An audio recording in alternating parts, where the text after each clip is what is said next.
안녕하세요. 저는 얼마 전 제 생에 있어 가장 충격적인 일을 겪었던 대한민국의 평범한 할머니입니다. 그간 다른 분들의 사연을 들으며 통쾌한 사이다 사연에 즐거워하기도 하고 마음 아픈 사연에 같이 눈물 흘리기도 했던 평범한 제가 이런 일을 겪을 줄은 꿈에도 몰랐었죠. 제가 설마 어디 드라마에서나 나올 법한 충격적이고 소름 돋는 일에 휘말리게 될 줄이야. 저와 나이가 비슷하신 분들이나 자녀를 둔 모든 부모님들이 함께 들어주셨으면 좋겠습니다. 저는 아주 오래전 한 남자를 만나 결혼했습니다.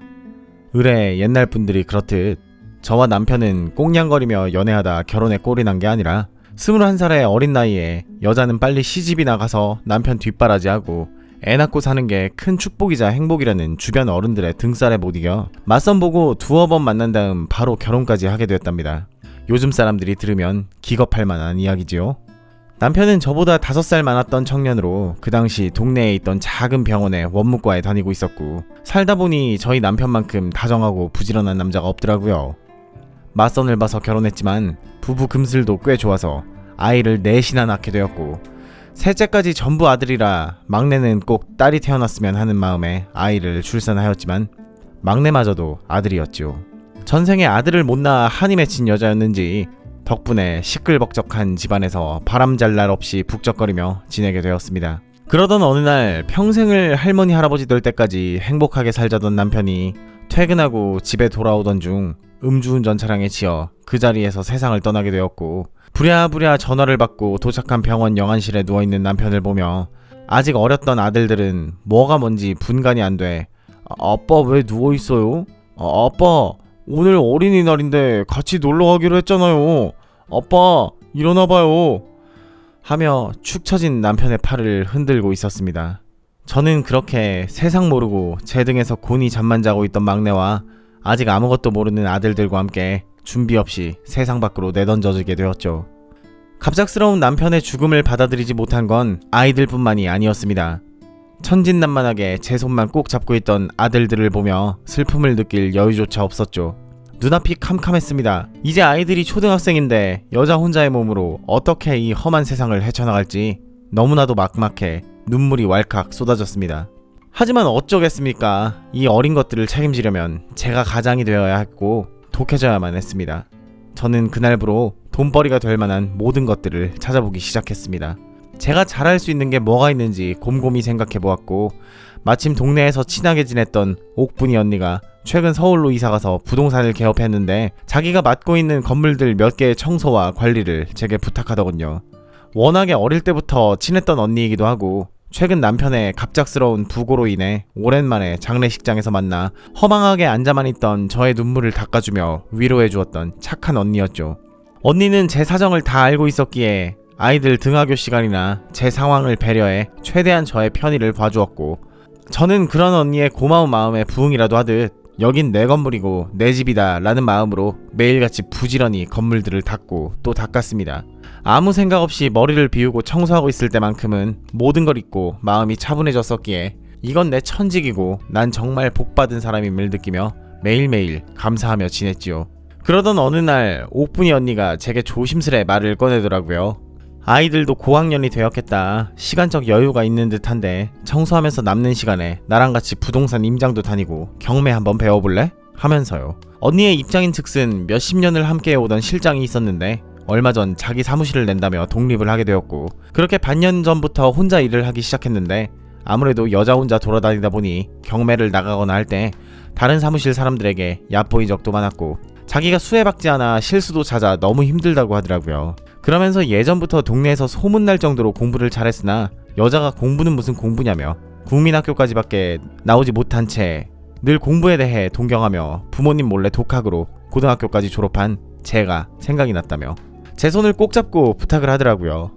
저까짓게 수혜 밝아야 얼마나 밝겠냐며 언니한테 민폐 끼칠 것 같다며 거절했으나 한사코 부탁하던 언니를 매몰차게 대할 수 없어 일단 알겠다며 그날부터 저는 청소 일을 줄이고 새벽같이 일어나 난생 처음 언니와 경매도 나가보고 여러가지 부동산 일을 차근차근 배워가기 시작했습니다. 처음엔 너무 어려웠습니다. 집에서 애만 보며 세상 물정이라고는 남편에게 들었던 세계가 전부였던 제게 언니와 함께하는 하루하루는 마치 반짝반짝 빛나는 보석과도 같았고, 이게 같은 사람들이 사는 세상이 맞아? 할 정도로 바쁘게 돌아가는 매일에 저는 어느 순간부터 부동산 일에 재미를 붙여 나중에는 언니 없이도 부동산 임장을 가서 경매하고 낙찰까지 하는 베테랑이 되었지요. 언니는 하루가 다르게 일취월장하는 저를 보며 뿌듯해했고, 전 월급이 모이는 대로 재개발이 들어갈 것 같은 시골의 땅을 싸게 매입하거나 서울의 노른자 땅이 아닌 속된 말로 판자촌이라고 하죠. 그런 토지들을 미친듯이 매입했습니다. 그렇게 악착같이 돈 모으는 족족 투자하고 모으고 투자하고를 반복했더니 어느새 큰애가 고등학교를 들어갈 무렵 서울과 서울 근교에 빌딩을 몇 채나 가진 부동산 큰손이 되었습니다. 여느 재벌들의 재산과는 비교할 수 없겠지만 여자의 몸으로 그 자리까지 기어 올라간 건 저와 언니를 비롯해 몇몇 분이었죠. 그리고 또 그 이듬해 해는 제가 아주 오래전에 매수해놓고 거의 잊고 살다시피 했던 지방의 땅이 재개발에 들어가게 되어 몇천 평이었던 토지가 몇백억 단위의 돈이 되어 제게 돌아왔습니다. 몇십 년 전 남편의 갑작스런 사별로 영안실에서 아이들을 들쳐업고 울고만 있던 저는 아이들을 모두 명문대에 입학시키고 졸업 후 취업 그리고 결혼까지 막내 아들 빼고 전부 제 손으로 해결해주게 되었죠. 그렇게 아빠 없이도 의젓하게 잘 커준 자식들이 여우 같은 마누라와 토끼 같은 자식들을 낳고 오순도순 사는 걸 보니 저도 이제 정신없이 바빴던 일상을 뒤로하고 앞으로 느긋하게 살아야겠다며 지인에게 사무실을 맡기곤 건물 임대료로 생활하며 그간 못했던 여행도 다니면서 즐거운 노후를 보내게 되었습니다. 저희 며느리들이요? 제 며느리들은 하나같이 순둥이에 제게 얼마나 잘해주는지 모릅니다. 고부 갈등이란 건 드라마에서나 나오는 게 아닌가 싶을 정도로 어머니 하면서 딸처럼 잘 대해주곤 했죠. 그러던 어느 날 둘째 며느리와 셋째 며느리가 찾아와 건강검진을 한번 받아보시는 게 어떻겠냐더군요. 자기가 아는 동생이 이번에 병원 개업을 했는데 가족끼리 검진 받으시면 싸게 해주겠다고, 대학병원에서도 알아주는 유명한 의사였다면서 어머니 나이가 나이인 만큼 제대로 건강검진하고 몸을 돌봐야 할 시기가 아니냐며 제게 말하더라고요. 안 그래도 요새 몸이 예전 같지 않았는데 잘 됐다며 같이 가보자 해서 검진을 하기로 했고, 위내시경을 할 때 저는 수면 마취 같은 걸 평소에 꺼려 했던 터라 일반 내시경으로 한다고 했지만 한사코 며느리들이 나이 많은 분들은 수면 내시경이 안전하다며 권유해 어쩔 수 없이 수면 마취를 하고 검진을 받게 되었습니다. 다행히 별 부작용 없이 깨어나 건강에도 별다른 문제가 발견되지 않았으니 앞으로 식습관에만 주의를 해준다면 100살까지 사는 건 일도 아니라는 말까지 듣게 되었죠. 그때 잠시나마 둘째 며느리와 셋째 며느리의 눈빛이 흔들렸지만 저는 아무렇지도 않게 생각하며 병원을 나섰습니다. 그렇게 셋째 며느리는 주차장에서 차를 가져오겠다며 차를 가질러 지하로 내려갔고, 저는 수면 마취가 아직 덜 풀렸는지 어지러워 비틀거리자 둘째 며느리가 저를 부축하며 제 옆에 함께 서 있었죠. 그러다 둘째 며느리가 자기가 오늘 잠을 못 자서 그런데 요 앞에서 커피 한 잔만 얼른 사올 테니 여기 횡단보도 앞에 서 계시라더군요. 그렇게 몇 분을 혼자 서 있었을까요? 누군가 저의 등을 살짝 미는 바람에 힘없이 앞으로 고꾸라져 넘어지게 되었습니다.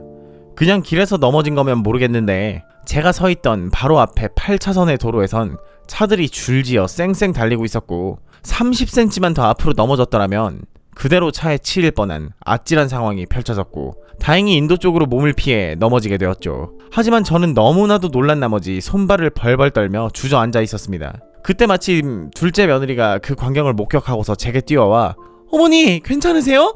아우 세상에 큰일 날 뻔했어요. 아니 여기는 그래도 병원 앞이라 서행하지는 못할 망정 어떻게 운전을 저렇게 할 수가, 정말 제정신들이 아니구만. 아니다, 운전자를 욕할 게 아니야. 누군가 내 등을 밀었다. 확실히 느껴졌어. 혹시 새 아가 누가 내 뒤에 서 있는지 못 봤니?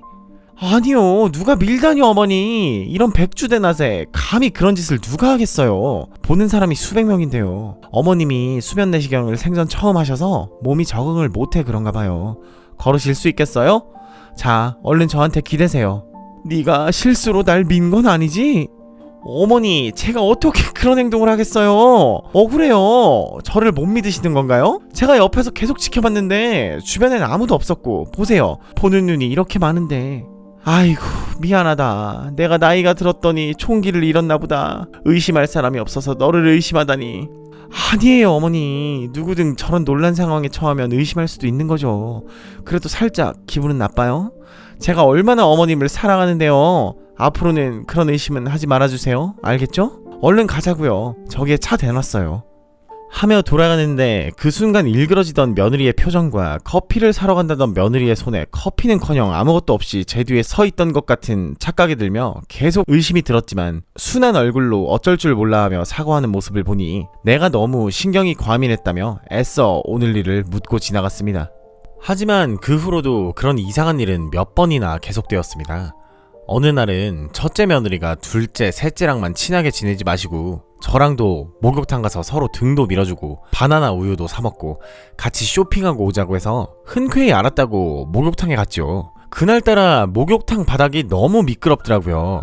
그래서 혹여 넘어질까 조심조심 걷고 있는데 이번에도 누군가가 제 등을 살짝 밀었고 그대로 넘어져 열탕으로 처박히거나 바닥으로 넘어질 뻔했지만 간신히 옆에 있던 샤워기를 부여잡고 넘어지지 않게 되었죠. 그때 마침 첫째 며느리가 뒤에서 걸어오다 부랴부랴 제게 뛰어오며 어머니 괜찮으세요? 아유 큰일 날 뻔했네요. 누가 바닥에다 비누칠을 해놨담? 이게 무슨 장난질이지? 하며 얼른 물로 제 바닥 주변에 있던 비누를 씻어내기 시작했고 세상에 누가 뒤에서 민 것만 같았다. 다른 사람들은 전부 다 다른 탕에 들어가 있고 여긴 우리 둘뿐인데 이게 어떻게 된 일인지. 어머니 아무래도 너무 오래 있었나봐요. 많이 어지러우신 것 같은데 잠깐 나가서 쉴까요? 설마 저를 의심하는 건 아니시죠? 그럴 리가요. 저는 그저 둘째랑 셋째 동서랑만 친하게 지내시는 것 같아 질투나서 같이 목욕탕에 온 것뿐인데 왜 저를... 하며 거의 울먹거리다시피 하는 며느리를 보니 늙은 시애미와 같이 시간 보내려고 큰맘 먹고 비싼 스파 목욕탕까지 데리고 왔는데 되려 의심만 해대는 시어머니가 저 같아도 싫을 것 같더라고요. 그래서 제가 며느리 손을 꼭 잡고 미안하다. 요새 내가 몸이 많이 약해지긴 했나 보구나. 착한 너를 의심하다니. 밖에 나가서 우유나 사먹고 다시 들어오자꾸나. 조금 쉬다 보면 괜찮을 거야. 라며 며느리를 다독이며 밖으로 나갔습니다. 그렇게 모든 게 끝났으면 됐을 것을 그 후에도 그런 일들은 제 착각이라고는 생각할 수 없을 정도로 빈번하게 일어났습니다. 혼자 다닐 때도 꼭 누가 민 것처럼 오토바이와 가벼운 접촉사고가 있었고 셋째 아들과 외식하러 가던 날 굉음을 일으키며 질주하던 자동차에 휘말려 큰 사고가 날 뻔한 적도 있었죠. 그래서 저는 혹시 뇌에 문제가 있나? 아니면 다리 근육이 이상해진 건가 싶어 제가 자주 가던 병원에 가서 다시 한번 정밀검진을 받았고 그때도 역시 다른 나이 또래 분들과 비교해 아주 건강하고 무슨 일이 있었기에 김 여사가 올해 2번이나 건강검진을 해? 하며 주치의가 놀리듯 호탕하게 웃어댔죠. 그래서 전 그 후로 운동 부족인가 보다 하며 제 건물에 있던 헬스장에서 개인 레슨을 받으며 코어 힘을 기르고 하체 강화 운동을 하기 시작했습니다. 그 후로 매일같이 나가서 땀 흘리며 운동했더니 어지간해서는 넘어지는 일도 현기증을 느낄 수도 없는 한층 더 건강해진 몸이 되었지요. 신기한 것이 그 이후에는 단 한 번도 그런 사건 사고가 일어나지 않았고 아이고 결국 내 몸이 건강하지 않아서 그랬던 걸 괜한 사람 의심이나 하고 며느리들한테 구박만 하는 못난 시애미가 되어버렸네 하며 며느리들에게 각자 용돈까지 돌리며 진심 어린 사과의 뜻을 전했죠. 그렇게 며칠이 지났을까요? 옥분이 언니가 자기가 아는 부동산 큰손들이랑 모임이 있는데 같이 한번 안 만날래? 좋은 기회라며 만남을 주선하길래 최근 어수선한 일 때문에 마음이 헛헛하여 바깥바람도 쐴 겸 오랜만에 외출에 나섰습니다. 부동산 큰손들이라고 하길래 내심 고압적이고 왠지 새침대기일 거라 생각했지만 웬걸 엊그제 만난 친구처럼 말이 잘 통하고 역시 언니의 지인답다 라는 생각이 들 정도로 마음이 잘 맞더군요. 1차에서 연락처를 나누고는 몇몇 분들과 헤어지고 2차로 마음이 정말 잘 통하던 몇 안 남은 분들과 담소를 나누며 시간을 보내고 있는데 그날 친해진 미자라는 언니가 눈물을 갑자기 훔치더니 어디 가서 낯 부끄러워서 말도 못하겠다고 자기 이야기 좀 한번 들어봐 달라고 하더라고요. 이야기인 즉슨 얼마 전 자식들과 연을 끊었다고 하는데 들어보니 기가 막힙디다. 평생을 남편 따라 바깥일만 하며 아이들 다 클 때까지 제대로 졸업식 한 번을 못 가준 내가 못된 어미인 건 맞는데 그래도 아이들 교육이나 하고 싶었던 취미생활 모든 걸 다 아낌없이 후원해 주었다고 생각했고 애들도 이제 다 커서 결혼할 때 서울에 집까지 자가로 한 채씩 둘 다 해주었어. 그리고 얼마 전 건강검진 받고 우편으로 결과가 날아왔는데 그걸 보고 나도 모르게 드라마에서 본 장면이 기억나더라고. 그 장면이 뭐였냐면 엄마가 시한부 인생이라는 건강검진 결과를 받고 자식들이 펑펑 울면서 우리 엄니 어떡해요 하는 걸 보고 뭉클해져서 자기도 그럴 거라 생각해. 자식들에게 죽을 병에 걸려 살 날이 얼마 안 남았다는데 어떡하냐며 속상한 척 방 안에 들어가 버렸더니 앞에서는 살살거리며 우리 엄마 어떡해요 하더니 나중에는 슬그머니 애들 방으로 가봤더니 지들끼리 쏙닥거리면서 하는 말이 저 놓친네 드디어 죽네. 에휴 평생을 엄마 노릇이라곤 돈놀이 할 줄밖에 모르던 욕심 많은 양반이 가는구나. 야야 나도 엄마 가면 유산으로 내가 예전부터 말했던 거 있잖아. 그거 해외 카지노 그거나 해보려고. 엄마가 좀 깐깐하게 구냐. 진짜 놓친네 고지식해서는 내가 들키진 않았지만 원정 도박으로 꼬라박은 것만 얼만데 형한테 빌린 돈만 6억이다 6억. 어찌 갚어. 유산 받으면 무조건 바로 갚을게 하며 애미가 뒤에서 보고 있는 줄도 모르고 시덥잖은 소리를 해대며 깔깔거리며 웃고 자빠져 있더라고. 세상에 그 후로는 진짜로 내가 죽는 줄 알았는지 나중에는 언제 자기들 앞으로 유산 내놓을 거냐면서 아예 대놓고 야구바타까지 가져와서는 집에 있는 내가 아끼던 화분들을 때려 부시는 통에 경찰까지 오고 난리도 아니었어. 그 후로 그것들이랑은 상종도 안 하고 있지 뭐야. 지들 어디 가서 기죽지 말라고 내가 몇 억짜리 외제차에 서울 집에 별걸 다 해줬는데 미칠 노릇이지 정말. 어떡하면 좋아? 배은망덕한 놈들 하며 초면인 저한테까지 그런 이야기를 하며 눈물을 쏟아내는데 오죽 답답했으면 저렇게 잘난 사람이 하는 측은지심도 들다가도 문득 얼마 전 제가 겪었던 몇 번의 죽을 뻔한 사고들이 머릿속에 주마등처럼 지나가더라고요. 그때 마침 미자 언니가 제 손을 잡으며 옥분이한테 들었는데 아들만 넷이라며 너도 한번 시험해보는 게 어때? 자식들이 그렇게 많으면 집안에 바람 잘 날이 없었을 것 같은데 남편도 없이 애들 뒷바라지에 결혼까지 다 시켰다며 집에 들어갈 시간은 있었어? 자식들은 엄마로서 좋은 엄마였다고 생각 안 할 수도 있어. 아이고 언니 저는 무서워서 못하겠어요. 간도 작고 괜한 짓 했다가 애들 놀래 자빠지면 어떡해요. 간이 작기는 부동산으로 몇백억을 벌어놓고는 얘도 참. 너 나중에 그렇게 남편도 없이 힘들게 번 돈 애먼 자식들이 홀랑 다 타먹고 너 죽기만을 속으로 바라고 있다고 생각해봐. 너무 서글프고 무섭지 않니? 내 이야기 고깝게만 듣지 말고 해봐. 알았지? 하며 생긋 웃더라고요. 그렇게 술자리를 파한 후 집으로 돌아왔고 술기운 때문인지 미자 언니의 말이 계속 머릿속에서 맴돌며 잠이 오지 않았습니다. 다음날 밤새 생각해본 결과 한번 해보는 것도 나쁘진 않겠다 싶었습니다. 실은 얼마 전 아이들이 제게 찾아와 엄마 돌아가시고 유산은 어떻게 나눌지에 대해 진지하게 물어보더라고요. 그때 조금 기분이 나쁘긴 했지만 아들만 넷이라 지들끼리 나 모르는 데에서 지들 멋대로 유산 가지고 지지고 볶고 싸울 수도 있겠다 싶어 아직 나 죽을 때 안 됐으니 좀만 기다려라 하고 돌려보내버렸지요. 곰곰이 생각해보니 얼마 전 머리가 자꾸 어지러워 주치의한테 다시 한번 정밀검진했다는 걸 큰아들놈에게 말하며 결과가 나올 때가 됐다고 미리 흘려놓았고 큰아들놈은 입이 얼마나 싼 건지 아무에게도 말하지 않았던 온 가족들이 어찌 알고는 제 건강검진 결과에 대해 궁금해하길래 마침 오늘 저녁 다들 시간이 빈다고 하여 저녁 먹을 겸 집으로 불러 이야기하기로 했습니다. 어두웠던 집에 불이 켜지며 아들과 며느리들이 하나 둘씩 모이기 시작했고 전 얼굴만 빼꼼 내밀며 왔니? 하며 애써 어두운 표정을 지었지요. 말을 더 길게 했다간 주책맞게 다 들통날 것만 같아서요. 그랬더니 둘째 아들이 우리 엄마 많이 피곤했나 보다. 엄마 넷째 오려면 좀 멀었으니 쉬고 계세요. 어릴 때부터 굶뜨더니 이런 때도 꼭 늦게 온다니까. 그러니 결혼도 아직 못했지. 야야 그 이야기는 엄마 앞에서 하지마. 그래봬도 지금 의사 아가씨랑 사귄단다. 올 하며 어릴 때처럼 자기들끼리 장난도 치며 분주하게 저녁을 차리는 소리가 들렸습니다. 그렇게 어느새 넷째까지 모두 모여 저녁 먹고 왁자지껄한 분위기 속에서 이걸 말해 말어 하며 고민만 하던 찰나 큰아들이 옆에서 헛기침을 하며 분위기를 잡더니 제게 묻더군요. 엄마 얼마 전 정기검진 또 받으러 가셨다면서요? 어때요? 별일 아니죠? 그쵸? 나 엄마 없이 못 사는 거 알잖아. 뜸들이지 말고 빨리 이야기해줘요 하며 졸라대기 시작했고 어떻게 그런 일생일대의 연기를 할 용기가 났는지 전 심각한 표정을 지으며 한숨을 한번 푹 쉬며 낮은 목소리로 말했습니다. 엄마 얼마 못 산단다. 길어야 3개월이라는구나. 어떡하면 좋니?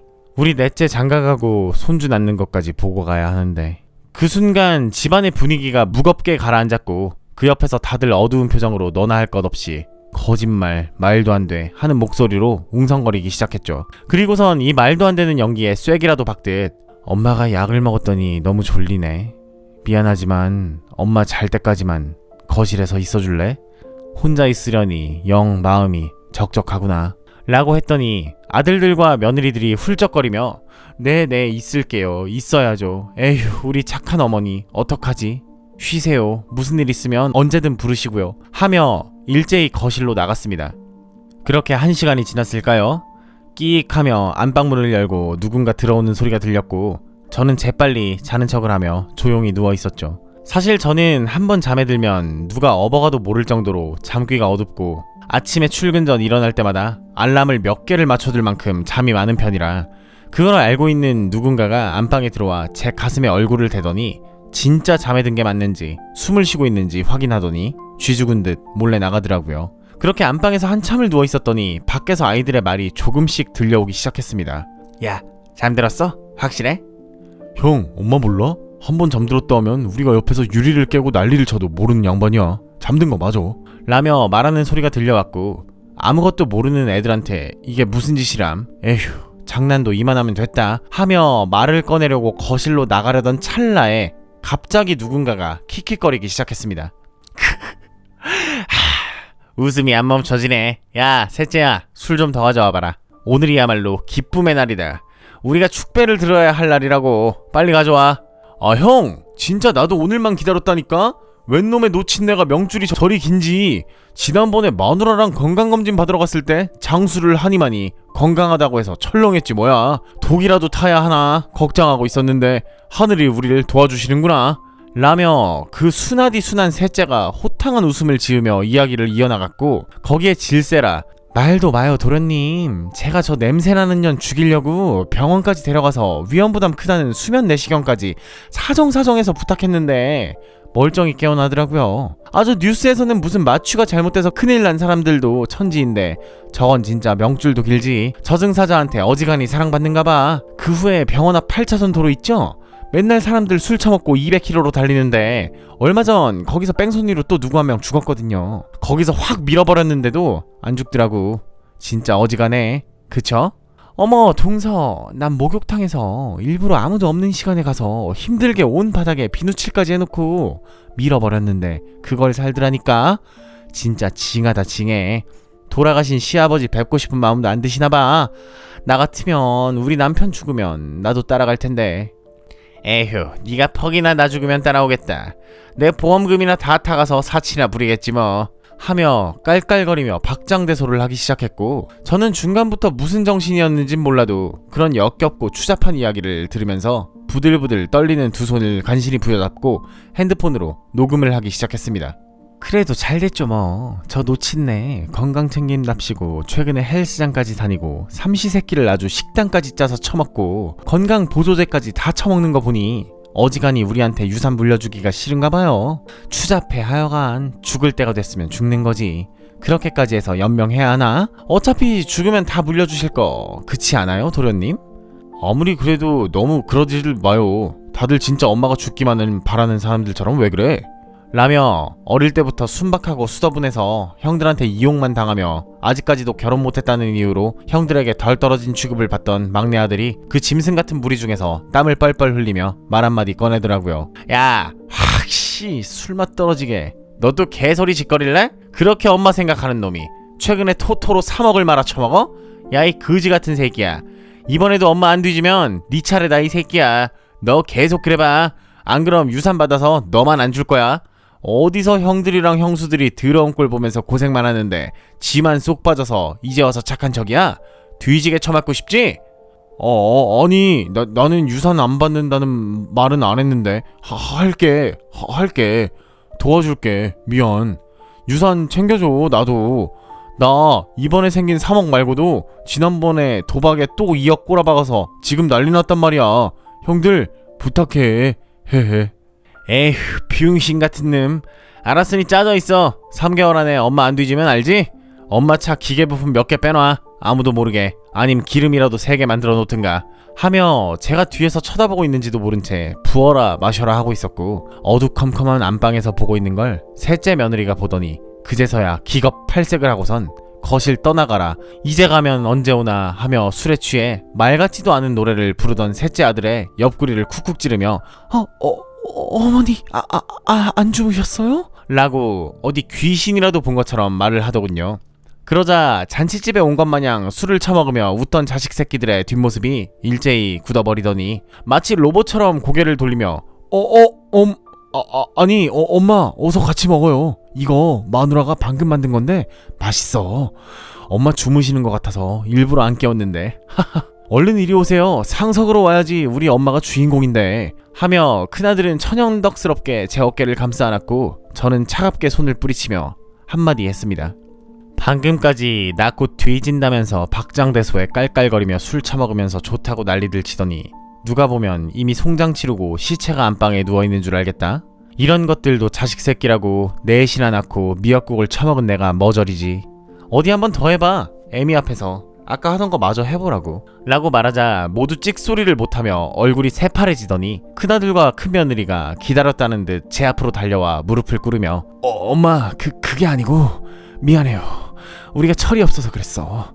아니 다른 집 애들도 다 그래요. 저희만 철이 없어서 그런 게 아니고 다들 그렇게 생각하고 있거든요. 엄마가 몰라서 그렇지 우리 정도면 진짜 착한 거예요. 그리고 그렇게 말했다고 해서 진짜 엄마가 죽기를 바란 건 아니었어요. 사실 요새 사업이 너무 휘청거리고 쪼달려서 엄마한테 또 돈 달라고 손 벌리기가 민망해서.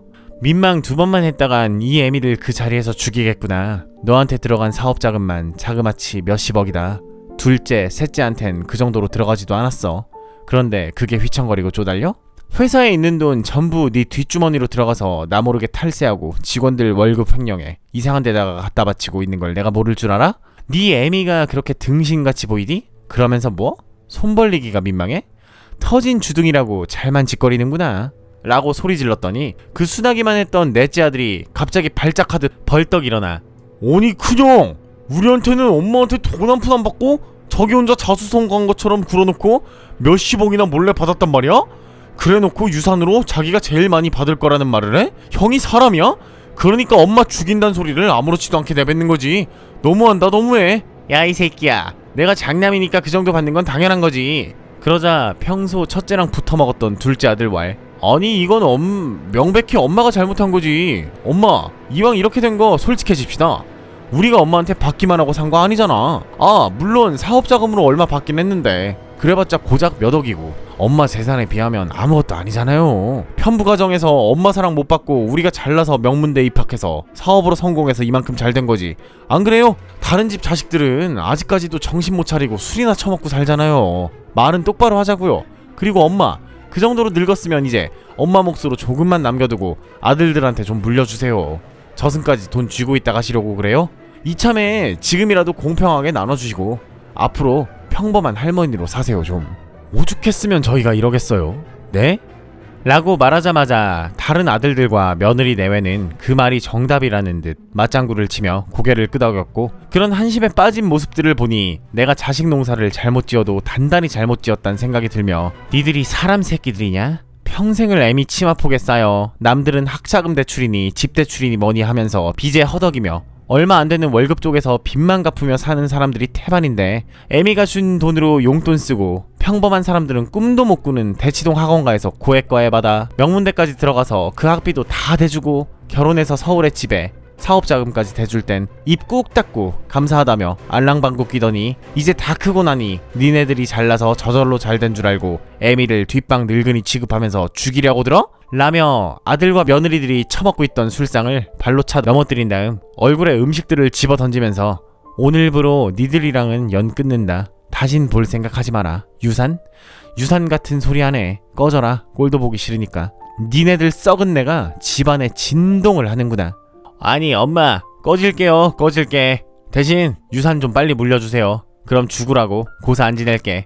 인당 30억씩만 주세요. 네? 막내 저 병신 새끼는 주지 말고요. 서로 줄 거 주고 받을 거 받으면 행복한 삶 그 자체잖아요. 앞으로 평생 안 봐도 돼요. 엄마도 우리 꼴 보기 싫다면서요. 우리도 엄마 돈이 필요할 뿐이지 엄마 꼴도 보기 싫거든요. 뒤치다거리 하기 싫다고.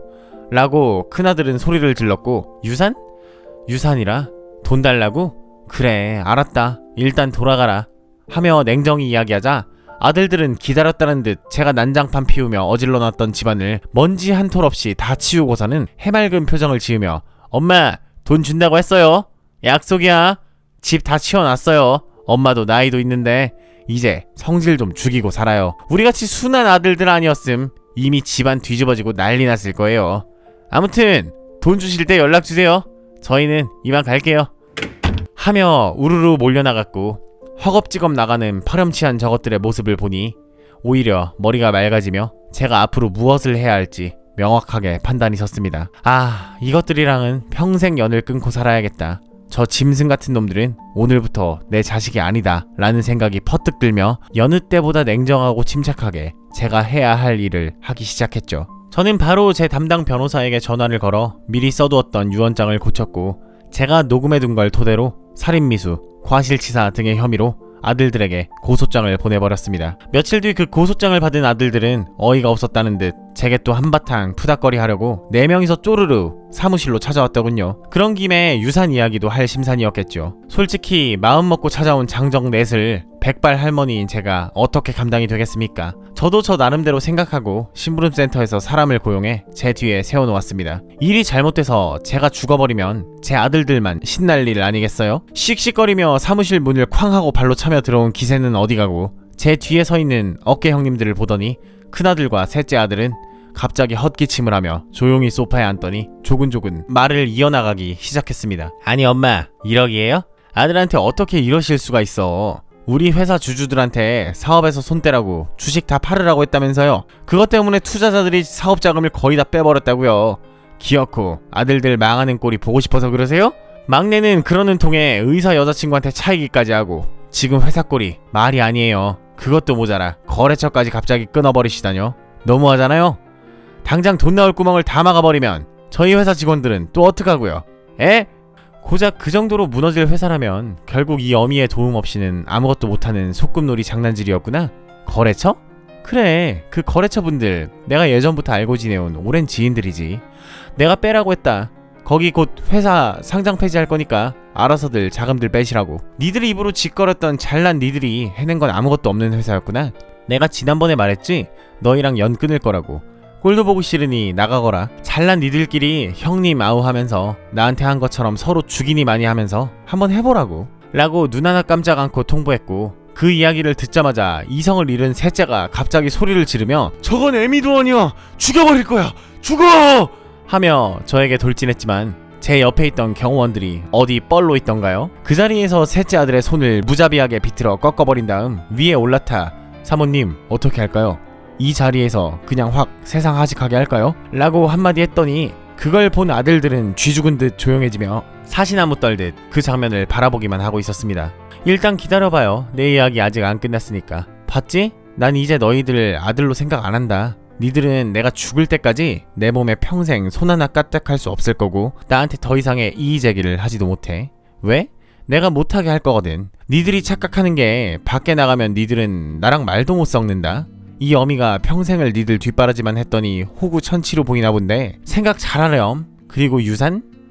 살인미수 혐의로 철장 신세 앉은 것만으로도 감사하게 생각하렴. 이라고 말하자마자 아들들은 정말로 제가 가지고 있던 어마어마한 유산을 단 한 푼 못 받고 그대로 사업이 망할 것 같자 무릎을 꿇고 빌어대기 시작했습니다. 엄마 죄송해요. 죽을 죄를 지었어요. 엄마한테 그런 몹쓸 행동했던 거 용서해주세요. 그때 돈 때문에 뭐에 씌었나봐요. 잘못했어요. 반성하고 살게요. 제발요. 저희 이러다가 길거리에 나앉게 생겼어요. 엄마 손주들 사랑하시잖아요. 이러다가 아영이랑 민호 평생 못 봐도 되겠어요? 라며 그때까지도 되먹지 않은 겁박질을 살살 섞어서 하기 시작했고, 저는 끝까지 뻔뻔한 아들들의 모습에 혀를 내두르며 옆에 있던 골프채로 화분을 깨부셔버린 뒤 한마디 했습니다. 손주? 어차피 니들 핏줄 이어받은 손주들이야 니네랑 똑같겠지 뭐. 어떻게 키웠는지 알만하니까 평생 안 봐도 그만이야. 니들은 하는 꼴 보니까 어차피 나중에 애미를 어떻게 죽여도 죽일 놈들이구나. 용서? 모자란 대갈통에서 터진 입이라고 잘도 짓거리는구나. 용서는 없다. 유산? 평생 즐기다. 죽을 정도의 돈만 남기고 예전부터 후원하던 재단에 다 기부할 거야. 니들 앞으로는 아무것도 물려줄 게 없다. 명문대 갈 정도로 똑똑하신 니들 대가리니 이만하면 알아들었을 거라 생각된다. 나가봐라. 하는 와중 셋째 아들은 팔이 꺾인 상황에서도 곧 죽어도 제게 돈을 받아야 한다며 꿈틀거리더니 제게 욕설을 쏟아내기 시작했고, 저는 경호원들에게 정신 좀 차리게 해줘 이참에 라고 눈치를 주자마자 경호원들은 셋째 아들을 사정없이 두들겨 패기 시작했습니다. 처음엔 엄마고 뭐고 폭행으로 고소할 거라며 씩씩거리던 셋째 아들이 10분쯤 처맞고서는 그제서야 정신을 차렸나 오줌까지 지리며 잘못했어요 제발 집에만 보내주세요 하며 피갑질을 하고는 싹싹 빌기 시작했고, 그걸 본 다른 아들들도 사이좋게 묵념하고는 죄송합니다 하며 연신 빌더니 그대로 경호원들에게 끌려나갔지요. 그 후 비서들에게 들은 이야기로는 석 달도 안 돼 줄줄이 부도거나 거리에 나앉게 생겨 살고 있던 서울 아파트와 타고 있던 슈퍼카드를 팔아 빚을 갚았는데도 모자라 사채까지 써서 빚을 갚고 있다 했고, 그래도 굶어 죽을 순 없겠는지 살아보겠다고 아둥바둥 회사에 취직해보려 했지만 꼴에 눈만 높아져서 평소에 몇십억이 우습게 왔다 갔다 하는 회사를 굴리던 것들이 어찌 평범한 회사의 월급에 만족할 수 있겠습니까? 그렇게 취직했다 그만뒀다를 반복해 지금은 그 회사마저도 다니지 못하고 각자 노가다나 공장, 배달부로 알바를 하기 시작했다 하더라고요. 이제야 정신을 좀 차리고 사는가 보다 했지만 웬걸요? 지버릇 개주겠습니까? 멀쩡히 사는 것 같다가도 며칠 못 가 또 제 사무실로 찾아와서 돈 달라고 구걸구걸 하길래 올 때마다 소금 뿌리고 경호원들 시켜 두들겨 패놓고 다시는 제 사무실로 안 오니만 못하게끔 하고 내쫓아버렸지요. 제가 겪었던 이런 엄청난 이야기들을 옥분 언니와 미자 언니에게 솔직하게 털어놓았더니 다들 한숨 한번 쉬며 에휴, 우리 왜 이런다니, 자식 농사 정말 잘못 지었다, 늙어서 다 같이 손잡고 실버타운이나 가자고, 어쩔 수 없이 오늘은 이 언니가 한턱 쏜다, 술이나 마시고 다 잊어버리자 하며 제 손을 잡고 끌고 나갔고, 저도 쓰림만 붙잡고 앞으로의 일만 생각하기로 했습니다. 어차피 맨몸으로 왔다 맨몸으로 가는 인생, 매달 받는 건물 임대료로 기부하며 좋은 일만 하며 살 거고, 평생을 아들들 뒷바라지하며 돌보지 못했던 저를 이제라도 돌보며 남은 생은 건강하게 살아보려 합니다. 저 잘한 거 맞겠죠? 늙은이의 주책이 아니길 바라며 현명한 결정한 것이 맞다고 댓글로 한마디씩 남겨주시면 제 마음이 조금 편할 것 같습니다. 이때까지 저의 긴 사연 들어주셔서 감사합니다. 모두 건강하시고 행복하세요.